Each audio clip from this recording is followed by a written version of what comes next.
Welcome back, everyone. This is Goku Sun DBZ, and this is a special top 10 list. This is a top 10 list of games recommendations I recommend to collectors. And this will be games from the 6th generation of game consoles. So that includes the original Xbox, PS2, Dreamcast, and the GameCube. With that said, at number 10 of game recommendations I make, and I'll mention also the average price range online that you'll find the game for. First up, we have a action platformer of types, released on the original Xbox. I believe it also had releases on other consoles, but price-wise, it's not bad. Vex is actually a pretty fun, I think, action platformer. I like a lot of the designs and things in this game. But on average, you can find Vex for probably around 10 to between $10 and $15 on average. So it's actually a very good, reasonable price game. Next, coming in at number 9, a highly underrated RPG, I feel, released on the exclusively for the GameCube from, of course, Square Enix. This is one of the games from the Final Fantasy Crystal Chronicles series, which is a really good game itself. On average, I say if you're a fan of like old school Final Fantasy, you're definitely going to appreciate this game, I feel. And the fact you could actually plug up Game Boy Advance SP games as well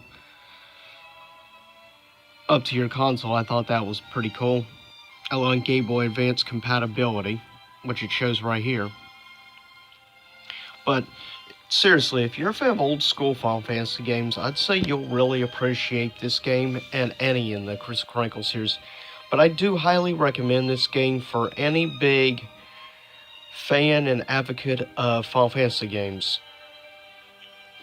And even if you don't have a GameCube, remember, if you have an older model Nintendo Wii, it's backwards compatible with GameCube games. So keep that in mind also. But on average, you can find this game for probably about $20 on average, so it's pretty reasonable compared to many RPGs on the GameCube. Coming in at number 8 is probably one of the most beloved fighting games from the 6th generation of game consoles. And of course, that being the infamously well-known and highly successful Tekken 5 from the Tekken series. Hugely well done and executed game, I will say. And a whole lot of content. You have the normal game with lots of stuff, plus arcade versions of Tekken 1, 2, and 3. Plus you have the side, like, beat-em-up type side story game called Jin, or whatever, The Devil Within. It definitely has a lot of content overall, and this is a solid, well-executed game. And on average, you can find this game for probably $10 or maybe just above $10. So yeah, you can get this really good price, mainly because Tekken 5 sold so well, there's so many copies out there. It's not super hard to get a hold of, nor to collect for. It's definitely good. Most games in the Tekken series are very reasonably priced. But with that said, coming in at number 7 for the Sega Dreamcast, we have now, unfortunately, like me, if you want this game, you will have to get it imported from Japan. It was never released in America on the Sega Dreamcast. Now, obviously, since it has, like, covered in orange, that's one way to let you know this is a Japanese import. But it's a great game, Capcom vs. SNK 2. Now, if you want to get the American version, you're going to have to get probably for either GameCube, Xbox, or PS2. But I have this game also on Xbox, but I just say as a true, well, I consider myself an old school true fan of Capcom, I will go out of my way to collect games like this and get them imported from Japan. but I highly recommend you get it. It's a really solid, well done game, and this is probably one of the best fighting games on the Sega Dreamcast, in my personal opinion. I just love the cover art. Very much SNK style artwork. Next, coming in at number 6 for the PlayStation 2, as we can see, is the first of 2 games of Zone of the Enders. And as you see right down there, Kojima was involved in the creation of Zone of the Enders. And, of course, obviously, time frame when this came out, since it includes a demo disc of Metal Gear Solid 2 Sons of Liberty, which is a solid overall game. But I really, really like, honestly, Zone of the Enders, and I highly recommend this game to any collector. You can get this game probably for around, on average, maybe $10 or a little more. Very reasonably priced, and it's definitely cheaper than the second runner for PS2. That goes for, on average, 2 or 3 times the price of the first game. So it's good price, and it's a really fun experience game. If you have ever the opportunity to play Zone of the Enders, definitely take advantage, buy the game. It's more than worth it.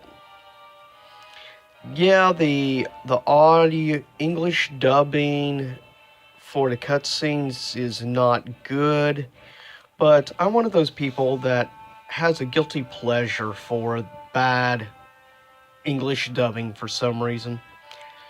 But the gameplay mechanics are solid, and you can definitely tell it's a Kojima game just from the artistry, and the awesome design boss battles. Plus the variety of different types of weapons you can gain ability to use in combat. Plus there's even a little verse mode, actually, in Zone of the Enders, which is definitely pretty cool. But yeah, it's a really fun game, honestly. I highly recommend it to any fan or collector of the PS2, or in general a fan and collector of the 6th generation. Coming in at number 5 for the Sega Dreamcast, well, at least the one anyways I recommend collecting for, Crazy Taxi. Some people would wonder why this is either so high or so low, whatever. The reason why I recommend it over a lot of other games is because the soundtrack alone makes it worth buying. Especially if you're a fan of, like, 90s punk rock, you're going to really appreciate Crazy Taxi. Given the entire soundtrack is done by, for me, probably tied for being my favorite punk band of all time. But it's basically, the entire soundtrack is done by The Offspring.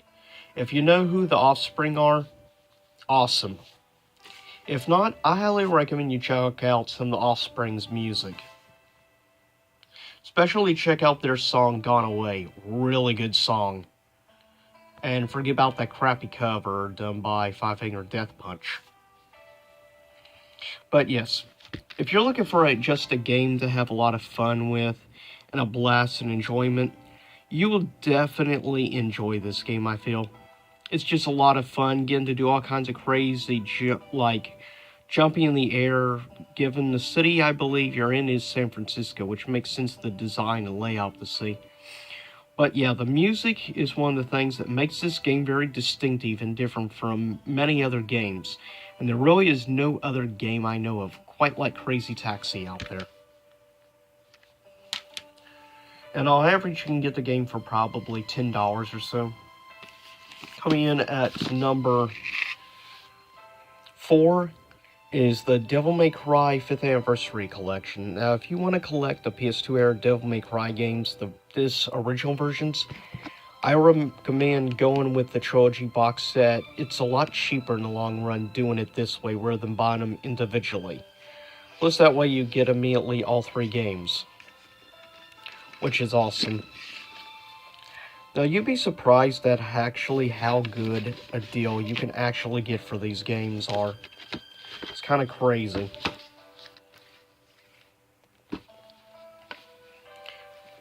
That's one thing I'll say about the Devil May Cry games. They always had really good cover art. Now, most people highly regard Devil May Cry 3 as the best and Devil May Cry 2 is the worst. Personally, I will say I'm rather fond of the first game, more so than the third game, but I understand where people are coming from with the game. But overall, if you're looking for a really good bargain or a good deal to get multiple games, this is a good way to go about it, getting box sets like this. I myself bought this several years back. I only paid, I think it ended up costing me about $25 for the Devil May Cry trilogy. But that's not bad, $25, and you're getting all 3 DMC games from PS2. So that is definitely a good way to go about collecting, is if you see a good deal on these types of box sets, take advantage of it and grab it, because this is a really great hack and slash type game series, honestly, and I highly recommend trying these out in the original PS2 format, if you get a chance. Coming in at number 3, of course, exclusively released on home console, exclusively to the original Xbox, obviously, since it says only on Xbox. Jade Empire, done by, of course, BioWare. But this is an incredible game. Of course, it has good or evil, basically, light and dark side. You can choose how your character is going to be and progression throughout the story. There's a lot of elements of Jade Empire that very much reminds me of the Fable games, especially on certain style of the way the game plays.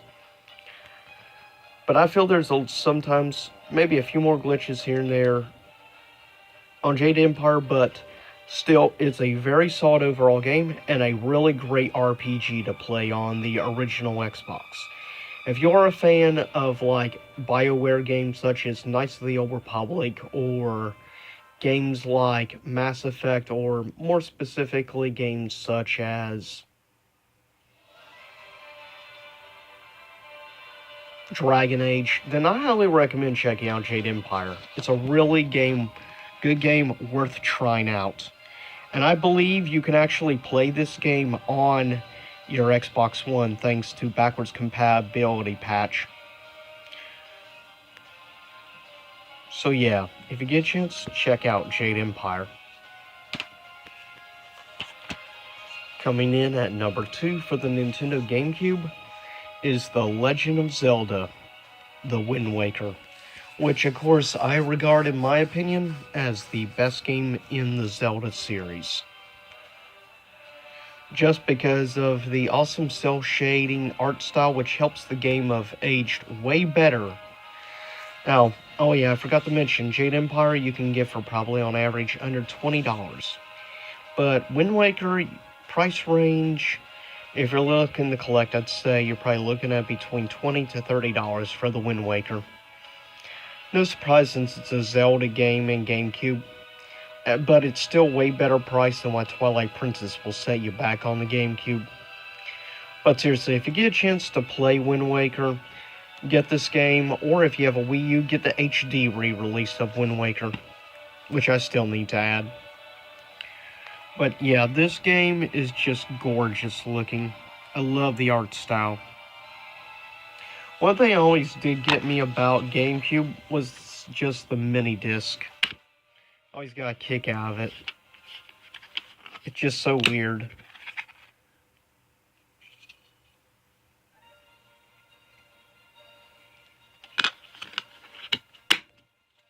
And now, coming in number 1 of games I recommend collecting for, you hear music in the background from this game actually. Released originally, of course, the regular version for the Dreamcast. There was a re-release called Skies of Arcadia Legends, I believe. It's basically just a port of the game, which that version you can get for the GameCube, but you will be set back quite a bit. But to be fair, even the Dreamcast version of the game, you will be set back quite a bit. It's one of the more expensive Dreamcast games to collect, but in my opinion, it's worth it if you're a big JRPG fan. You will definitely appreciate this game. If you like Phantasy Star and Final Fantasy, you will definitely like Skies of Arcadia. In my opinion, it's like the Final Fantasy VII of the Dreamcast, in my personal view. Easily one of the best games to ever come out on the Dreamcast. It took me a while to get a hold of the game, but with that said, I do highly recommend trying this game if you get a chance. Now, if you're wondering price range, the GameCube port of the game, you're probably looking on average between $60 to $80. But if you're wanting the Dreamcast version, you're looking on average probably between $80 to $100 for this game. Yeah, even though it's number one, I recommend highly, just because, in my view, it's in the top 5 best JRPGs on the 6th generation. But anyways, I'll get ready to cut this vlog, and I'll see everyone next time. Same YouTube time, same YouTube channel. And I hope you enjoyed the music.